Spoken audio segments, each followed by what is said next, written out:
はい、こんにちは、吉田です。ちょっと前までGFX100S の、使ってみた感想とかを、何本かにわたって出してたと思うんですけど、それに続いてね、GFX50S が2になって、出てきたっていうところですよね。で、内容を見てると、AF はコントラスト AF のみっぽいし、動画も 4K は撮れないっていう感じの、作りになってるので、その辺は 50S 相当なんだなっていう感じにはなってるんですけど、ここへ来てね、その結局 50S 相当のカメラが、50万円台で、なんとかレンズも含めて手に入っちゃうような値段で出てきたっていうところで、これってフルサイズミラーレス135フルサイズミラーレスの中級機ぐらいの価格帯なんですよね。で実際それぐらいのなんというか層の人に使ってもらいたいっていうことだとは思うんですけど、その差分というか、それ今ここでそこの差を狙って中盤に行く意味があるのかどうかっていうところをちょっと悶々としてるんですけど、結論出ないかもしれないですけど考えてみたいなと思ってます。中盤の、メリットって何かって言ったら、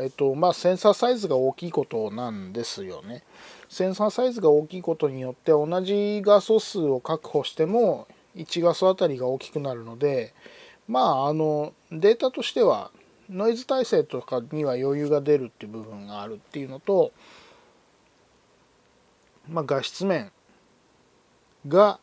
それによって良くなるっていうところがポイントではあると。で仮にデメリットを言ってしまうと、一つはそれによって必然的になんというか、ボケやすくなってしまう、像が大きくなるがために、相対的に、ピントが浅くなる傾向にはあるので、同じ被写界深度であっても像が大きくなったことによって、ピントが浅くなるという部分はあるということですよね。で、それと同時に、センサーサイズが大きくなったことによって、ボディ自体も大きくなるっていうのはあると。で実際 100S の時でもそうでしたけど、大体、35mm フルサイズの一眼レフカメラぐらいの重さぐらいはあった感じなので、ある意味ではなんというかミラーレスの時代にあって、フルサイズの一眼レフ135の一眼レフを使ってた人からしたら、ある意味では現状維持でもっとサイズ感、フォーマットサイズを上げることができるっていうのがメリットにはなってくるってことですよね。でそういうことを考えると、既存の4433のカメラ、例えばペンタックスの645とかを使ってることを前提にすると、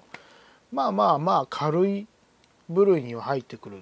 ていうのはメリットとしてあるかなと思いますと。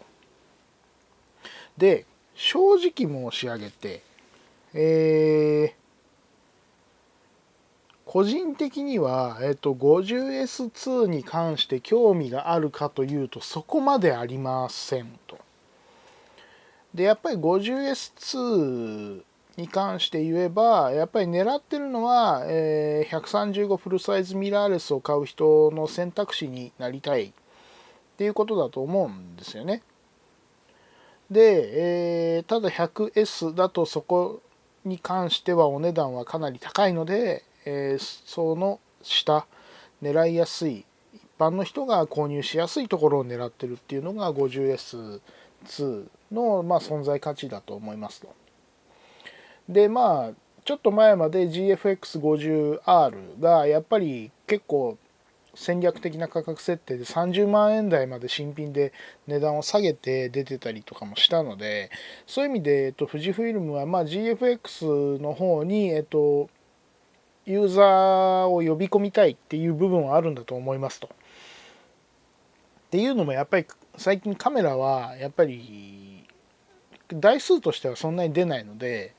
その分高単価な方向に行ってもらうしかある程度事業継続っていう部分では厳しいっていうのはあると思うんですけど、そういうことだとは思うんですけど、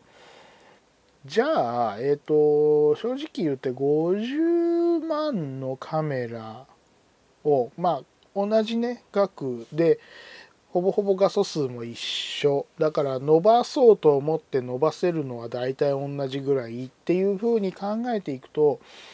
画質面のメリットが多少あったとしても正直言って、135フルサイズと 50S2 を比べてしまうと多分自分は135フルサイズのミラーレスに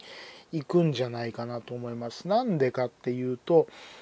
AF が位相差 AF を使えるっていう部分で、精度のある程度高さを確保できるっていう部分があるのと、基本的に、中盤のカメラと135のカメラを比べてしまうとやっぱり135のカメラの方がレンズが豊富っていうのは一つあるんですよね。でかつ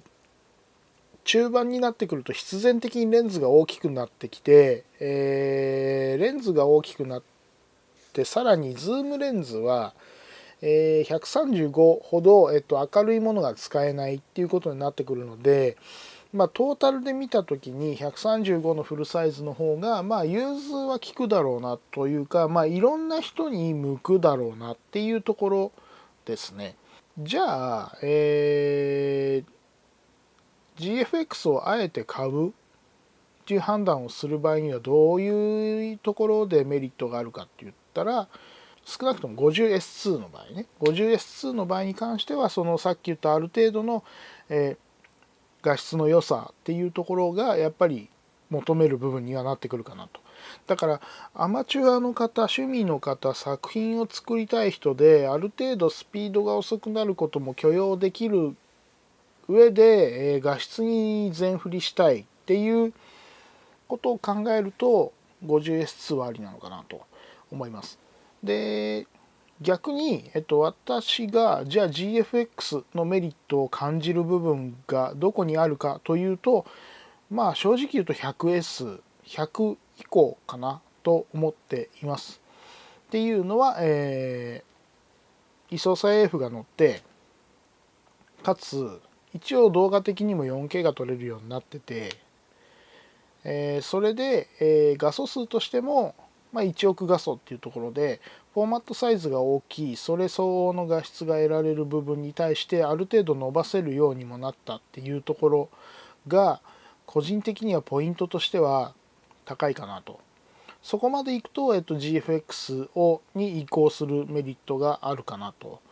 正直言うと思います。はい。そうじゃないと、正直4433であればどっちがいいかって言ったらどっちでもいいかなって思ってしまう、っていうのが今私が思うところですね。今4433で言ったらって言ったじゃないですか。これが645フルサイズだったらまたちょっと話が違うかなと思います。645フルサイズだったらもしかしたらそっちの方に行った可能性は正直言うとある。気持ち的にはある。なんでかっていうとフォーマットサイズがもう35mm フルサイズに対して1.7 倍とかではなくてもっと大きくなるので、そのフォーマットサイズが大きくなることによるメリットっていうのが出てくるからですね。じゃあそういうカメラどっかが出さないのかって言ったら多分出ないですね。でなんでかっていうと645フルフレームのセンサーそのものがやっぱり高いからっていうのは正直言うとあると思います。イメージセンサーってやっぱり高い部品になってくるので、そこが選ばれるかというと選ばれにくいかなっていう気はしますね。そうすると相対的に数も出ないでしょうしっていうところも相まって、トータルで見た時になんとも言えない価格になるんじゃないかな。少なくとも50万円台で作ることは難しいんじゃないかなと思いますよね。多分まあそれでも最低もう100から150ぐらいにはなるでしょうし、それに合わせたレンズとかというところまでいくと、だから基本的にはフェーズ1の出してるラインがそこになるわけですよね。それを考えると結構ハードルは高いんじゃないかな、っていう気がしますね。はい。というわけでなんというかな、それでもやっぱり中盤に仮に今まで経験がなくて、それでも使ってみたいなっていう方の場合には、GFX50S2 は、やっぱり選択肢には上るとは思います。ありだと思います。50と同じ 50S と同じスペックとは言っても新品で買えて、かつ 100S と同じボディでちょっとファインダーが外せないとかはありますけど、ファインダー外せなくても別に困らないですからね。そういう点で、使い勝手がいいっていうのを考えると、50S2 は結構いい選択肢だと思いますね。はい。だから中盤の画質を味わってみたい人にはいいかなと思います。でやっぱりじゃあ 50S とか 50R の中古でもいいんじゃないっていう話もあるかもしれないですけど、あえて 50S2 でいけば新しいこと、50S2 をあえて使うメリットっていう意味では今のファームになってることっていうところにはありますね。フィルムシミュレーションも新しい色が加わった状態で使えますし、全体的にやっぱり制御自体がもう売りに出されてから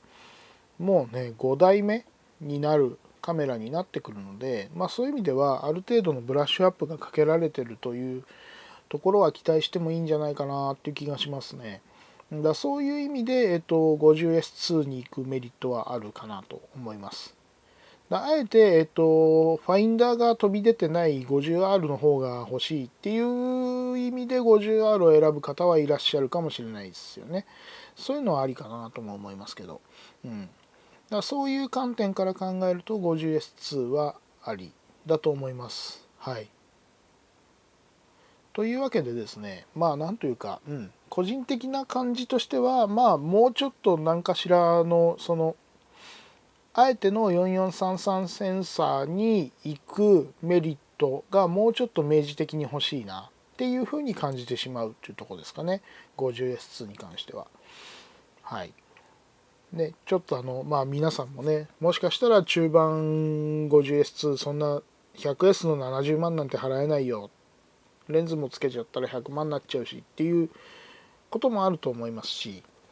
なんかねそういうご意見等々、コメントしていただけるとありがたいかなと思います。はい、というわけで今日はそんなところで終わりにしたいと思います。はい、それではまた次の動画でお会いしましょう。失礼します。さよなら。